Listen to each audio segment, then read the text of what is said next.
Hello Mouses! Today I want to talk about this odd case of a judge deciding that a guy can't have any more children until he can pay for the children he's got.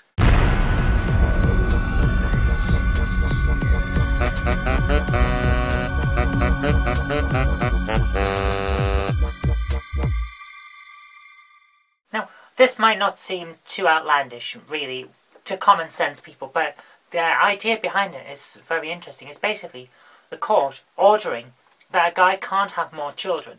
He can't reproduce. He can't exercise what a lot of people would suggest was a basic human right. And I can understand why. The guy's got 9 children to 6 different women. He's not paying child support, and he's got $90,000 worth of child support that he can't pay.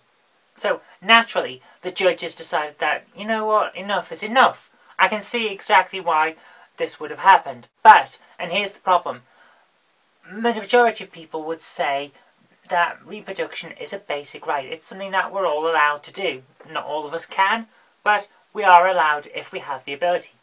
And now a judge is saying, in this case, this guy can't.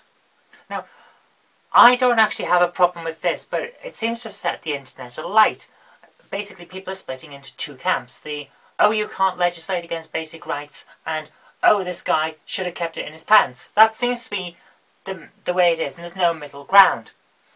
Now, like I say, I'm coming firmly down on the side of the judge here. You've got to remember that we legislate against all kinds of things that we're allowed to do. Basically, if you have a drink, you can't drive. We're limiting your ability to drive. We're also, in certain circumstances, limiting your ability to drink. If you're antisocial because you get drunk, then you're not allowed to get drunk. That's one of the ways ASBOs work. You can't get drunk and then have fights with your neighbours, that kind of thing. And I don't see this as much different.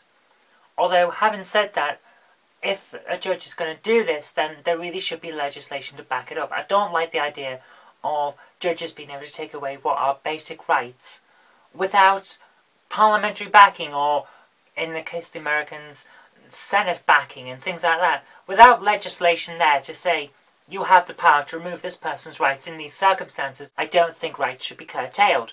And that's what's happening here. Yes, I am on the side of the judge, but I think it's a bit of a grey area that he's got into, where has he overstepped his bounds in curtailing some rights?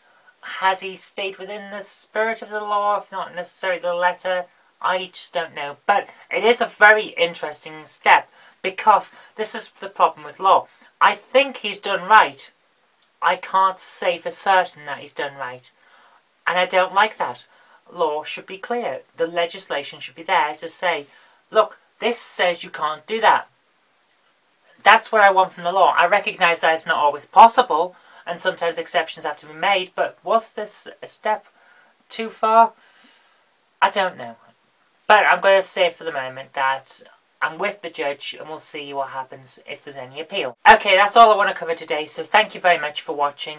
And remember, leave a comment with your opinion on whether the judge was right or wrong in this case down below. And of course, remember to click the like button and share it with your friends so that they can see what's been going on too, and subscribe for future videos. But until next time, I've been Kirk-Robinson, you've been watching the Knob Mouse channel, and I'll see you tomorrow.